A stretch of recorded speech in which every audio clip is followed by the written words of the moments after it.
Greenland જંગલમાં આજે બધા ડરેલા છે. જેને પણ જુઓ તેના બધાના ચહેરા પીળા પડી ગયા છે. છેલ્લા કેટલાય દિવસોથી અહીંયાના જાનવર, પશુ પક્ષી આપમેળે ગાયબ થઈ રહ્યા છે. આજે સવારે જ ચુનમુન ચકલીનું બચ્ચું ગાયબ થઈ ગયું. તે તો બિચારી પોતાના માળામાં બેઠી બેઠી આંસુ વહાવતી હતી. મારું બચ્ચું, મારું નાનકડું બચ્ચું. આજે સવારે હું એને એકદમ ઠીકઠાક મૂકીને દાણા લાવવા ગઈ હતી, પણ સાંજે જ્યારે આવી તો એ માળામાં નહોતું. ક્યાં ગયું મારું બચ્ચું? હજી તો એને પાંખો પણ નથી આવી.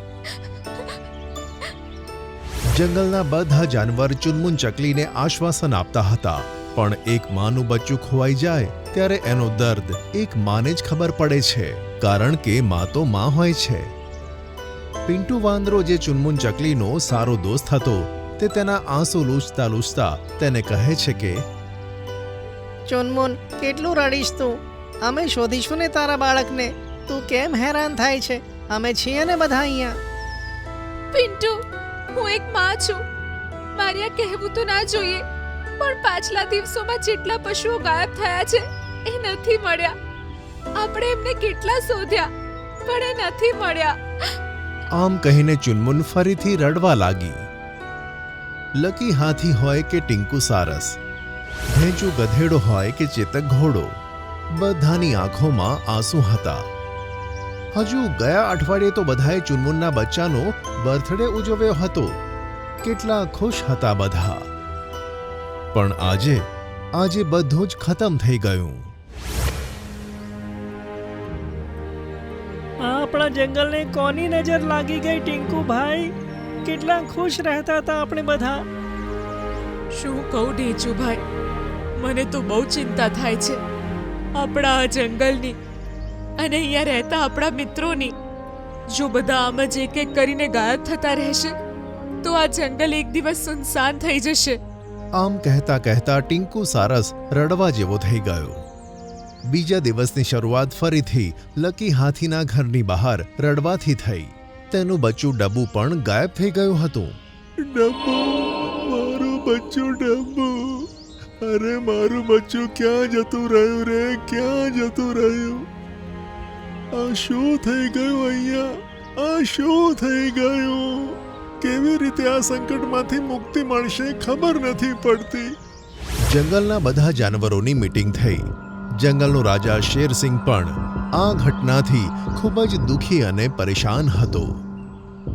તે પણ ઈચ્છતો હતો કે ડ્રીમલેન્ડ જંગલને આ આફતથી મુક્તિ મળે, પણ તેની સમજમાં કશું જ નહોતું આવતું.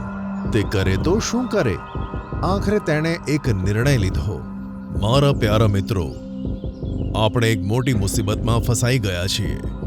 આપણો દુશ્મન, આમ કહીએ કે આપણા જાનવરોને ગાયબ કરનાર કોણ છે, ક્યાંનો છે?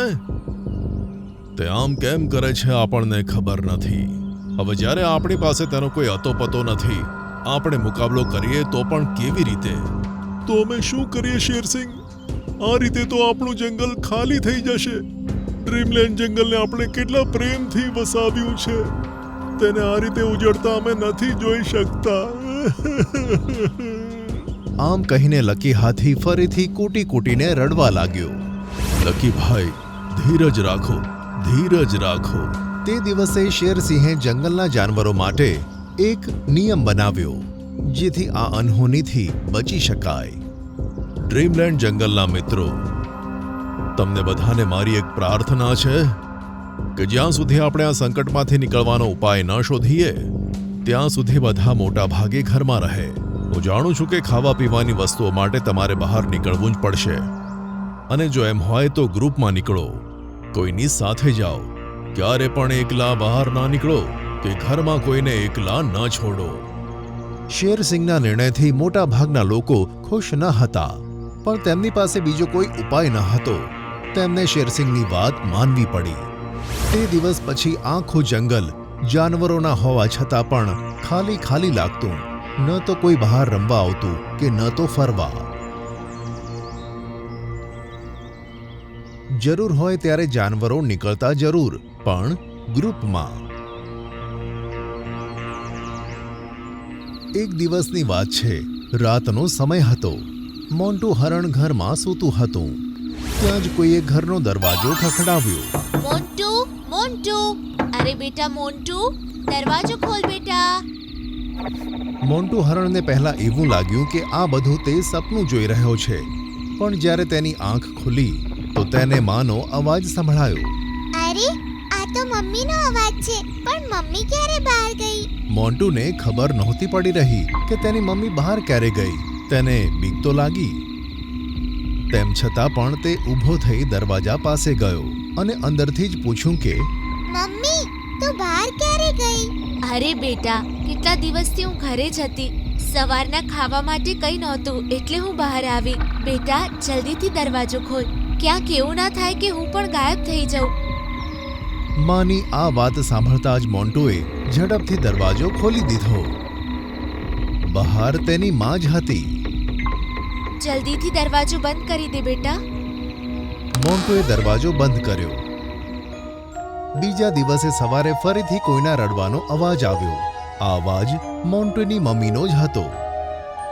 મારો દીકરો મોન્ટુ, મારો દીકરો મોન્ટુ ગાયબ થઈ ગયો. અરે મેં તો શેરસિંગે કીધું એવું જ કર્યું હતું, તો મારો દીકરો ગાયબ કઈ રીતે થઈ ગયો? આ ઘટનાના 2 દિવસ પછી હની ગેંડો પણ ગાયબ થઈ ગયો. એકવાર ફરી શેરસિંહે બધા જાનવરોને બોલાવ્યા. શેરસિંહે જે ઉપાય બતાવ્યો હતો તેમ છતાં પણ જાનવરો ગાયબ થતા જતા હતા. આ ખૂબ જ ચિંતાની વાત હતી. શેરસિંહ ડ્રીમલેન્ડના જાનવરોને શું કહે તેને કશી જ ખબર પડી રહી ન હતી. અને એટલામાં જ ત્યાં ભાગતો ભાગતો કાળો હંસ આવ્યો અને તેણે જે બતાવ્યું તે સાંભળીને બધા તો ચોંકી જ ગયા. શેરસિંહ, મને ખબર પડી ગઈ છે. મને ખબર પડી ગઈ છે કે આખરે જંગલના જાનવરો ક્યાં જાય છે અને કોણ તેને ગાયબ કરે છે. કાળો હંસ એક જાદુગર હતો, પણ ક્યારેય તે પોતાની જાદુઈ શક્તિનો ખોટો ઉપયોગ નહોતો કરતો. તે તો પોતાના જાદુથી જાનવરોની મદદ કરતો હતો. પણ 2 દિવસ પહેલાની વાત છે. કાળો હંસ પોતાની જાદુઈ ચોપડી શોધતો હતો, પણ તેને તે ન મળી. આખરે મારી જાદુની ચોપડી ગઈ ક્યાં? મેં તો અહીંયા જ રાખી હતી. કાળા હંસે પોતાની જાદુઈ ચોપડી શોધવાનો ખૂબ પ્રયત્ન કર્યો, પણ તેને તે ન મળી. તેથી તે ખૂબ જ હેરાન થઈ ગયો. ત્યાર પછી તેણે પોતાની જાદુઈ ચોપડીની શોધ કરવા માટે તેના ઘરમાં રાખેલા જાદુઈ અરીસાને કહ્યું કે જાદુઈ અરીસા, મને બતાવ, ક્યાં છે મારી જાદુઈ ચોપડીનો પત્તો? થોડી વાર પછી જાદુઈ અરીસામાંથી ધુમાડો નીકળ્યો અને પછી બધું તેમાં સાફ સાફ દેખાવા લાગ્યું. જાદુઈ અરીસાએ બતાવ્યું કે કેવી રીતે મોગેમ્બો અજગરે તેના ઘરમાં ઘૂસીને તે જાદુઈ ચોપડી ચોરી લીધી. શેરસિંહ, મોગેમ્બો અજગરે જાદુઈ ચોપડીનો ખોટો ઉપયોગ કર્યો છે. તેણે જાદુઈ ચોપડીના તે મંત્રનો ઉપયોગ કર્યો છે જેનાથી તમે કોઈ પણ પ્રાણીનું રૂપ ધારણ કરી શકો છો, એના જેવું બોલી પણ શકો છો. તેની તો હું વાટ લગાડી દઈશ. તેને મારી મારીને પાપડ બનાવીશ. પણ કાળા હંસ, તે આમ કેમ કરે છે? શું તેણે બધા જાનવરોને મારી નાખ્યા?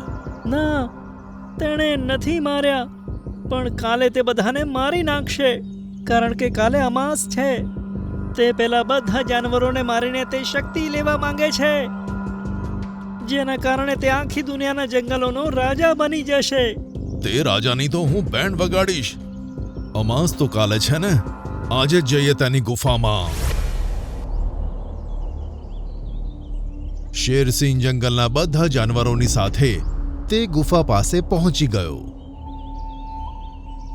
શેરસિંહ, આપણે ગમે તે કરીને તેની પાસેથી જાદુઈ ચોપડી લેવી પડશે, નહીં તો તે આપણા માટે પણ ખતરો બની જશે, કારણ કે જાદુઈ ચોપડી વગર તેની શક્તિ કશું જ નથી. એ તો ઠીક છે, પણ અંદર જશે કોણ? ગુફામાં જતા તેની નજર તે જાનવર પર પડી જશે. અને પછી કાળા હંસે પોતાની આંખો બંધ કરી અને એક મંત્ર બોલ્યો. પાણીમાં રહેતી માછલીને કહેવાય છે મીન, જલ્દી સામે આવી જા જાદુઈ બીન. અચાનક ત્યાં જાદુઈ બીન આવી ગઈ. તેને હાથમાં લઈને કાળા હંસે કહ્યું કે શેરસિંહ, આ કોઈ સાધારણ બીન નથી. જાદુઈ બીન છે. તેને વગાડવાથી ભયંકરથી ભયંકર સાપ નાચવા મજબૂર થાય છે, પણ આ બીનને સૌથી તાકાતવર જ વગાડી શકે. શેરસિંહ, તમે તાકાતવર છો અને રાજા પણ, તેથી આ બીન તમારે વગાડવી પડશે. કાળા હંસ પાસેથી તે જાદુઈ બીનની શેરસિંહે લીધી અને વગાડવાનું શરૂ કર્યું. થોડી જ વારમાં મોગેમ્બો અજગર નાચતો નાચતો બહાર આવ્યો. તેને જોઈને બધા જાનવરો સંતાઈ ગયા. જ્યારે તે આખો ગુફાની બહાર આવ્યો ત્યારે કાળો હંસ તેની ગુફામાં ગયો, પણ ફક્ત જાદુઈ ચોપડી જ તે બહાર ન લાવ્યો. બંદી બનાવેલા બધા જાનવરોને તેણે બહાર કાઢ્યા. થોડી વાર પછી સિંહે બીન વગાડવાનું છોડ્યું અને સીધે જ અજગરની ગરદન પકડી. છોડો, છોડો મને! શેરસિંહ, છોડ મને! તમે મને ઓળખતા નથી. હમણાં જ હું તમને મારા જાદુથી કીડી બનાવી દઉં. તેની આ વાતથી જંગલના બધા જાનવરો તેની ઉપર હસવા લાગ્યા. મોગેમ્બો અજગરે એ પણ જોયું કે જે જાનવરોને તેણે બંદી બનાવ્યા હતા તે પણ બહાર આવી ગયા. આથી તેને ખૂબ જ ગુસ્સો આવ્યો. કોણે તેમને બહાર નીકાળ્યા? ઊભા રહો, હમણાં જ હું તેની વાટ લગાવું છું. જે જાદુઈ ચોપડીને કારણે તું આવું કરતો હતો ને, તે મારી પાસે છે. મારી ચોપડી, મારી ચોપડી મને પાછી આપ, નહીં તો હું તને નહીં છોડું. છોડીશું તો અમે નહીં, મારીને તને પાપડ બનાવી દઈશું. અને પછી શેરસિંહે તેની ધોલાઈ ચાલુ કરી. અરે મારી ગયો રે! અરે મારી ગયો! છોડી દો મને! અરે મારી જ નાખશો! અરે ભૂલ થઈ ગઈ! અરે મને છોડી દો! શેરસિંહે તેની એવી ધોલાઈ કરી કે તેની હાલત જ ખરાબ થઈ ગઈ. તે બધા જાનવરોના પગે પડીને પોતાના જીવની ભીખ માંગવા લાગ્યો. જાનવરોને તેની ઉપર દયા આવી. તેને તો છોડી દીધો, પણ તેને સાફ કહી દીધું, આજ પછી ડ્રીમલેન્ડ જંગલની આજુબાજુ પણ જોવા મળ્યો તો તને ધરતી પરથી ગાયબ કરી દઈશ. અરે ડ્રીમલેન્ડ શું? હું કોઈ જંગલમાં નહીં દેખાવ. હું હિમાલય પર જતો રહીશ. આ કહીને તે ત્યાંથી જતો રહ્યો. બધા જાનવરો ફરીથી ખુશી રહેવા લાગ્યા.